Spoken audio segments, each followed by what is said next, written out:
সে ফিরেছে, তাকে তো ফিরতেই হতো। যে মানুষটা এই সিজনে ফর্মে ছিল না, যে মানুষটাকে নিয়ে অনেক কথা হয়েছে যে তিনি তার স্বভাবসিদ্ধ খেলাটা খেলতে পারছেন না, তিনি গোল করতে পারছেন না, কিন্তু এটা তো বলতে হবে তার চেষ্টার কোনো ত্রুটি ছিল না। সে যে কটা ম্যাচে সুযোগ পেয়েছে সে কিন্তু গোল করার চেষ্টা করেছে। আর এই দলটা এতদিন পর্যন্ত, আজকের ম্যাচের আগে পর্যন্ত যে কটা গোল করেছে, সবচেয়ে গুরুত্বপূর্ণ গোলটা এই মরশুমে কে করলো বলুন তো? সেই দিমিত্রি পেত্রাতস, একজন অফ ফর্ম প্লেয়ার, যার এই মরশুমে ফর্ম নেই। এবং তিনি এমন সময় এমন একটা গোল করলেন না, যেখানে আবার মোহনবাগান লিগ শিল্ডটাও জিতে গেল। এইরকম একটা পারফরমেন্স যেখানে তিনি গোল করতে পারছিলেন না, যেখানে তিনি তার স্বভাবসিদ্ধ খেলাটা খেলতে পারছিলেন না, কিন্তু তিনি চেষ্টা করছিলেন, তিনি তার সর্বস্ব দিয়ে চেষ্টা করছিলেন গোল করার, দলকে জেতানোর যেটুকু তিনি সুযোগ পেয়েছেন। কিন্তু কোথাও যেন মনে হচ্ছিল সে ফিরবে, তাকে ফিরতেই হবে। আর তিনি ফিরলেন, এমন সময়ে ফিরলেন, এমন একটা ম্যাচে ফিরলেন, আবারও তিনি বুঝিয়ে দিয়ে গেলেন যে এই দলটার জন্য তিনি কিন্তু নিজের সর্বস্ব দিয়ে লড়াই করেন। এই দলটাকে জেতানোর জন্য তিনি কিন্তু চেষ্টার কোনো ত্রুটি রাখেন না। আজকেও তিনি কিন্তু চান্স পেয়েছিলেন অনেকগুলো, মাত্র 12টা মিনিট তিনি খেলেছেন, সেখানে তিনি চান্স পেয়েছেন 6টা, শট অন টার্গেট ছিল 3টে, তার মধ্যে একটা গোল।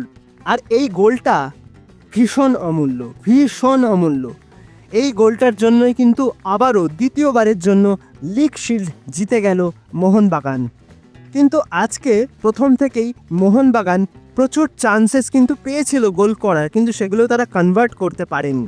কিন্তু দিমি পেত্রাতস একটা সুযোগ পেয়েছিলেন, আর সেই একটা সুযোগে একটা হাফ টার্নে যে শটটা নিলেন, যেন সেই পুরনো দিমিত্রি পেত্রাতস, যেন সেই পুরনো শট।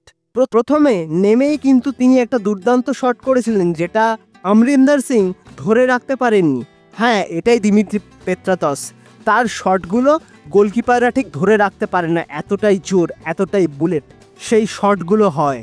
আর গোলটা করে তিনি যে সেলিব্রেশনটা করলেন, সেই চেনা, সেই অতি পরিচিত দিমিত্রি পেত্রাতস, তিনি যেন আবারও বুঝিয়ে দিয়ে গেলেন তিনি এই দলটাকে কতটা ভালোবাসেন, তিনি এই দলটার সমর্থকদের কতটা ভালোবাসেন। তাদের মুখে হাসি ফোটানোর জন্য তিনি কিন্তু সবসময় চেষ্টা করেন। কখনো তিনি সফল হয়েছেন, কখনো তিনি ব্যর্থ হয়েছেন, কিন্তু তার চেষ্টার তো কিন্তু ত্রুটি ছিল না।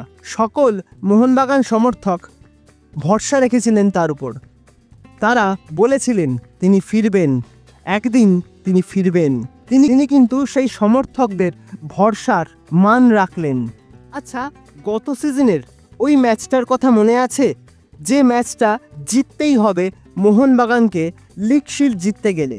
সেই ম্যাচটা তারা খেলতে নেমেছিল কিন্তু এই মাঠেই, অর্থাৎ যুব ভারতী ক্রীড়াঙ্গনে। আর সেবার প্রতিপক্ষ ছিল মুম্বাই সিটি এফসি।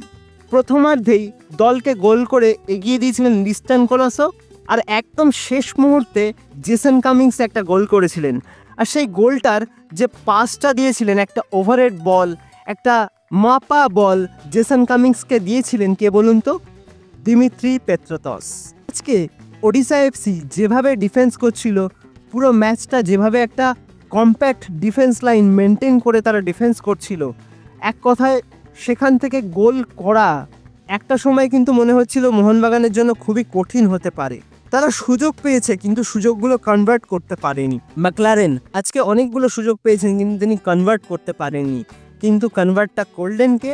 এই মানুষটা, একদম শেষ মুহূর্তে 90 মিনিটের পরে গিয়ে। আর এই গোলটা অনেক কথা কিন্তু বলে দেয়, অনেক অনেক লড়াইয়ের প্রতিচ্ছবি হয়ে ওঠে।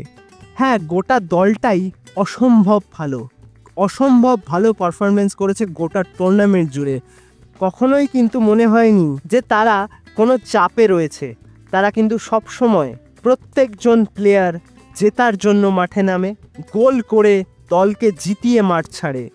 এটাই আমরা বিগত বেশ কয়েকটা বছর ধরে দেখে আসছি, তার অন্যথা কিন্তু আজকেও হলো না। আর শেষ একটা কথা বলে যেতে চাই, কোচ হোসে ফ্রান্সিসকো মোলিনা তিনি আজকের ম্যাচে 75 মিনিটসের পরে একজন বিদেশি ডিফেন্ডারকে তুলে নিয়ে একজন ইন্ডিয়ান ডিফেন্ডার নামিয়ে দিয়ে সামনে 3জন অ্যাটাকারকে নামিয়ে দিলেন, জেসন কামিংস, দিমিত্রি পেত্রাতস এবং জেমি ম্যাকলারেন। আর সেখানেই কিন্তু বাজিমাত করে দিয়ে গেল এই দলটা। এই আক্রমণাত্মক মনোভাব, এই ম্যাচটা জিততেই হবে, এই ধরনের একটা মানসিকতা, এই সব কিছুই প্রমাণ করে যে এই দলটা কোন উচ্চতায় আস্তে আস্তে নিজেদেরকে নিয়ে যাচ্ছে। হ্যাঁ, এই বিষয়টা নিয়ে একদম ডিটেলড ভিডিও কিন্তু আসবে, সো তার জন্য তোমরা এই চ্যানেলে চোখ রেখো। তো আজকের মতন ভিডিওটা এখানেই শেষ করছি। দেখা হবে আবারও পরবর্তী ভিডিওতে, নতুন কোনো দিন, নতুন কোনো সময়। তোমরা ভালো থেকো এবং অবশ্যই কিন্তু সুস্থ থেকো।